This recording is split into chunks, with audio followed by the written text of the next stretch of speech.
시청자 여러분 안녕하십니까? 주말 교계 뉴스 조혜진입니다. 이번 주 기독교계에는 어떤 일이 있었는지 정리했습니다. 순복음 교회로 알려진 기독교 대한 하나님의 성회 기하성이 제66회 정기총회를 열었습니다. 현재 4개로 갈라진 기하성 교단에서는 여의도 순복음 총회와 서대문 총회들과의 통합이 예상됐지만 소송 중인 재판이 마무리될 때까지 보류하기로 했습니다. 기독교 대한성결교회와 예수교 대한성결교회도 제96차 정기총회를 열어 새 임원을 선출하고 회무를 처리했습니다. 7개 교단 여선교회가 발간하고 있는 월간 새가정이 지령 700호를 맞았습니다. 1954년 1월 창간호가 발간돼 63년의 세월을 거쳐오는 동안 가정과 여성 그리고 교회 일치와 연합이라는 주제를 이어왔습니다. 전도 활동에 대해 카드를 내밀어 거부 의사를 밝힐 수 있는 이른바 전도 거부 카드가 대학 캠퍼스에 등장해 논란이 일고 있습니다. 한국기독교교회협의회와 기독교환경운동연대가 환경주일 연합예배를 드리고 환경운동에 앞장서온 녹색교회를 선정해 시상했습니다.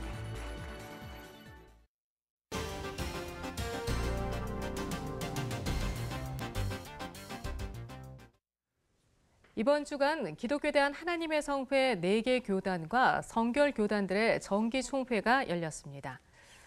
정기총회는 교단의 중요한 결정들을 한다는 점에서 의미가 있는데요. 이승규 기자와 함께 자세한 내용 살펴보겠습니다.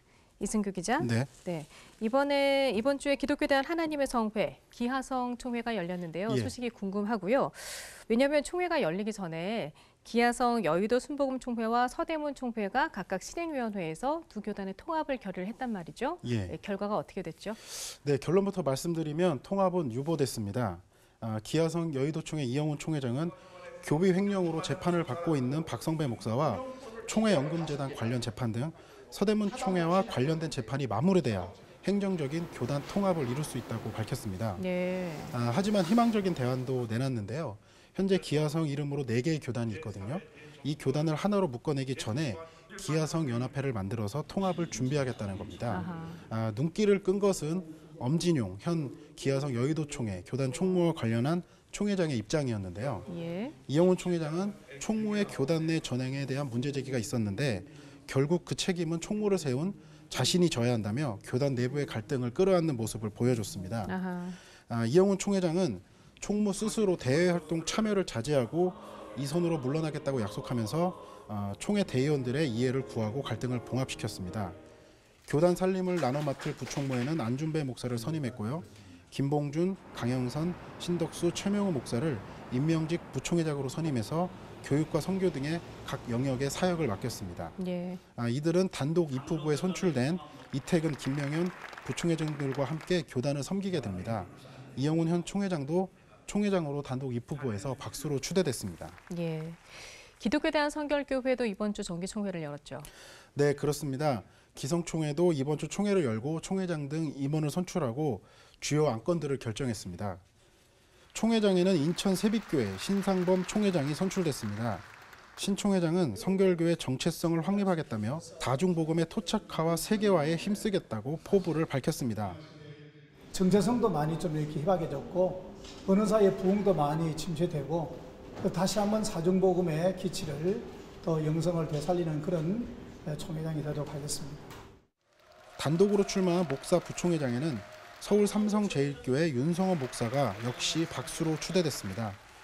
윤성원 목사 부총회장은 1년 동안 총회장을 보필하면서 차기 총회장으로서의 수업을 받을 계획입니다. 예. 그런데 기독교 대한성결교회는 이번 정기총회에서 한국교회 연합에 대해서 행정 보류를 하려고 했었어요. 네네. 네, 근데 그 이유가 뭘까요? 네, 기성총회는 한교연에 대한 행정보류를 결의하기로 실행위원회를 통과했는데 예. 논의 끝에 임원회에 맡겨서 처리하기로 했습니다. 기성총회가 한교연에 대한 행정보류를 결정하는 일이 왜 중요하냐면 기성총회의 결정이 9월에 열리는 장로교단 총회에도 영향을 미칠 수 있기 때문입니다. 기성총회가 행정보류를 결정하면 9월에 총회를 여는 통합총회와 대신총회도 영향을 받을 수밖에 없는데요. 통합총회와 기성총회, 대신총회가 현재 한교연에서는 대교단에 속하고 있거든요. 예. 그렇기 때문에 이 세 교단이 한교연 행정보류를 결정하면 한교연 역시 휘청거릴 수밖에 없습니다. 그렇게 되면 한기총과 연합에도 속도를 낼 수밖에 없는 거죠. 그렇기 때문에 기성총회가 한교연에 대한 행정보류를 결정할지 여부가 굉장히 중요합니다. 기성총회는 또 전도사 정년을 현행 60세에서 65세로 연장하는 안건도 결의했습니다. 그렇군요. 이번에는 예성총회 소식 한번 들어볼까요? 네, 예성총회도 임원들을 선출했는데요. 총회장에는 참좋은교회 김원교 목사가 당선됐고 부총회장에는 구로중앙교회 윤기순 목사가 당선됐습니다. 예. 김원교 총회장은 취임사에서 교단 100년사 편찬에 강한 의지를 보였습니다. 그래서 총회장이 되면 첫 번째 임원회 실행을 할 때 이 100년사 편찬 의원과 집필 의원을 구성해서 즉시 편찬을 하겠습니다. 재밌는 점은 예성총회는 전통적으로 밤 12시 넘어서까지 임원 선거를 해왔습니다. 그럴 수밖에 없는 것이 임원 선거 선출 방식이 전체 대의원의 3분의 2 이상을 얻어야 하거든요. 그래서 매번 12시 넘어서까지 임원 선거를 해서 대의원들은 물론 기자들까지도 볼멘 소리를 했습니다. 하지만 올해는 10시 30분에 끝나는 모습을 보여줬습니다.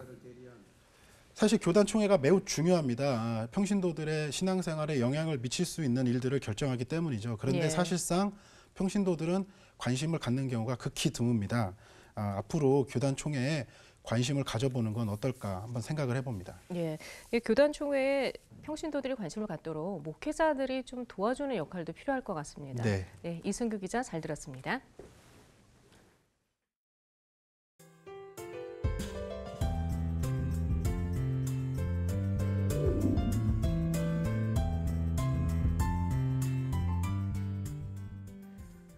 (150여 년) 전 우리나라에 성경을 전해준 토마스 선교사를 알고 계십니까?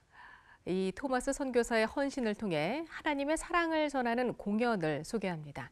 문화 현장 이사라 리포터입니다. 배우 임동진 목사가 바닥에 놓인 성경을 집어들고 150여 년 전 우리나라를 찾은 토마스 선교사의 이야기를 시작합니다. 서울 주님의 교회 박원호 목사의 저서 우리가 하나님을 몰랐다에 기초한 이번 공연은 우리나라에 성서를 전하고 순교한 토마스 선교사의 이야기를 매개로 신구약에 나타난 하나님의 구원 역사를 전합니다.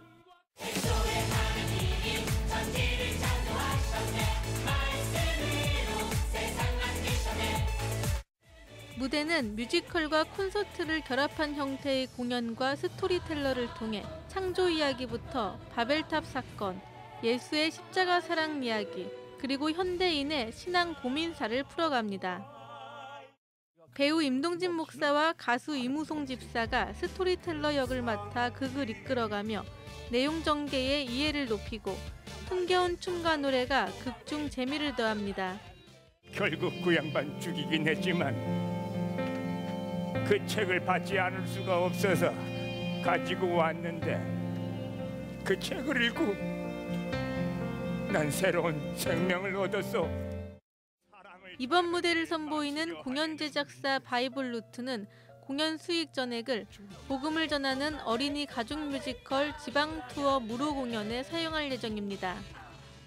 하나님의 사랑을 전하는 공연 그 사랑은 다음 달 3일까지 서울 광진구 어린이대공원 와파폴에서 진행됩니다.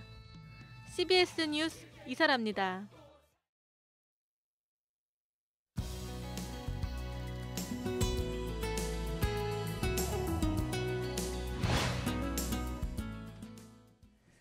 한국교회는 2만 7천여 명의 선교사를 전 세계에 파송했습니다. 그리고 선교에 있어서 양적인 성장을 지향하고 질적인 성장을 추구해야 한다는 목소리도 높습니다.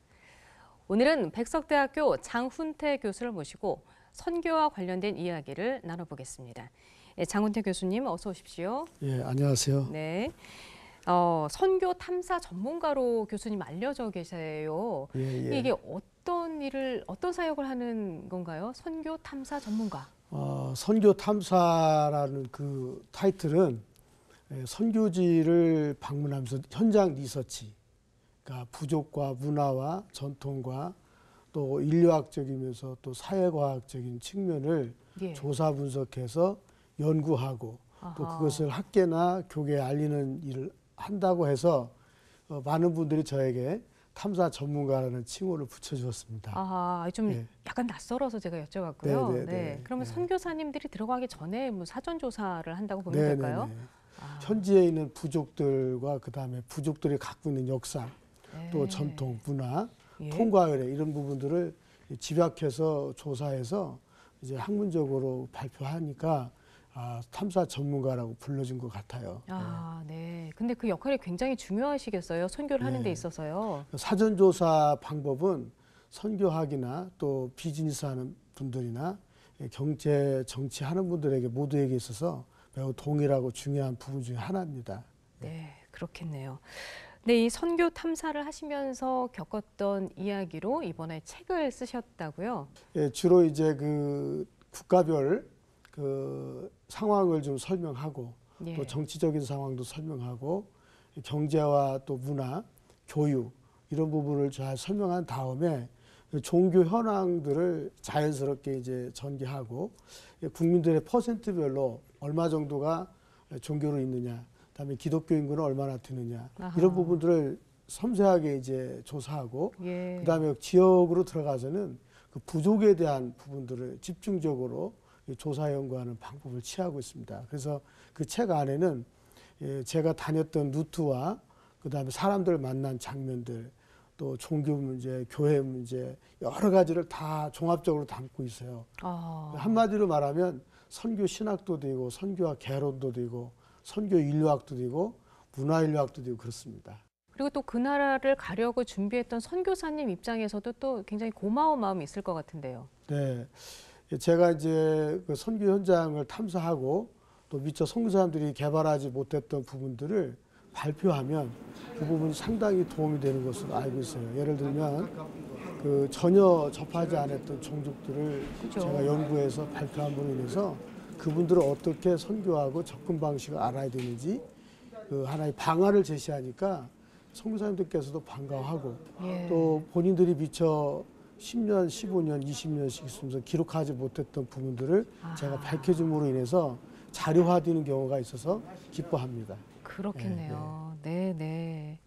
이번에 좀 선교 얘기를 한번 해볼게요. 근데 한국교회의 그 해외 선교 방식이 너무 공격적이지 않냐 이런 지적들이 많이 있었잖아요. 네네. 그래서 한국교회의 해외 선교 방향 이제 어떻게 가야 된다라고 보세요? 과거에는 이제 노방전도를 많이 하고 현장에 가서 또 이렇게 했지만 이제 시대가 변화되고 또 사회의 그 물결 또 정치적인 변화, 그 현지인들의 지식 수준이 상승되는 것을 고려해서 예. 관계 전도를 좀 많이 하면 좋겠다는 것이고요. 관계 전도. 가장 중요한 예. 것은 현지인들의 마음을 읽고 그분들을 존중해 주는 것이 중요한 것 같아요. 그 피부색이 다르든 언어가 다르든 그분들을 만날 때 상대방에게 눈빛으로 나는 당신을 사랑합니다. 예. 존경합니다. 이런 표현을 하지 않아도 몸에서 배어나오면 절대 거부 반응이 없다는 것을 알아야 되는데 우리는 이제 무조건 예수 믿어라 강조하다 보면 오히려 거부 반응이 일어날 수 있다고 생각해요. 그래서 관계 전도가 중요한 것 같고 현지인들의 정서와 문화를 인정하면서 그분들이 하는 말을 받아들이고 또 다시 대화하고 스토리텔링 식으로 자연스럽게 하면 얼마든지 효율적인 선교가 될 수 있습니다. 네, 네.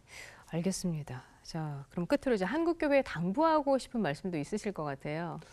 예, 제가 그동안 이제 아시아하고 중앙아시아 또 중동 이런 지역을 다 순회하면서 봤는데 또 아프리카에는 동부 아프리카를 좀 많이 다녔어요.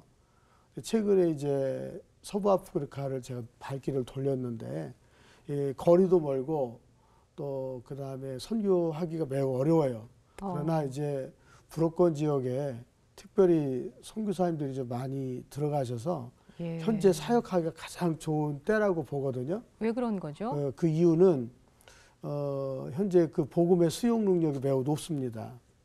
그 서부 아프리카 사람들에게서 그 이유는 정치적인 안정이 먼저 잘 돼 있고 두 번째로는 이제 경제적인 성장 궤도에 올라가고 있기 때문에 마음이 이제 여유로워진 거예요, 사람들이. 그러면서 민간 신앙이 아닌 정말 참된 진리를 알고자 하는 사람들이 점점 증가하고 있어요. 그렇군요. 그래서 지금 18세기 영적 대각성 운동이 일어날 때 교회가 많이 부흥한 것처럼 서부 아프리카는 특히 불어권 지역에는 교회를 세우면 그 마을이 교회가 되고 이슬람 사원을 세우면 또 이슬람교가 되는 그런 현상이 지금 많이 일어나고 있습니다. 그래서 한국 교회가 조금 더 단기 선교를 가시더라도 서부 아프리카 불어권 지역에도 좀 다녀오시면 좋겠다는 생각이 많이 듭니다. 예.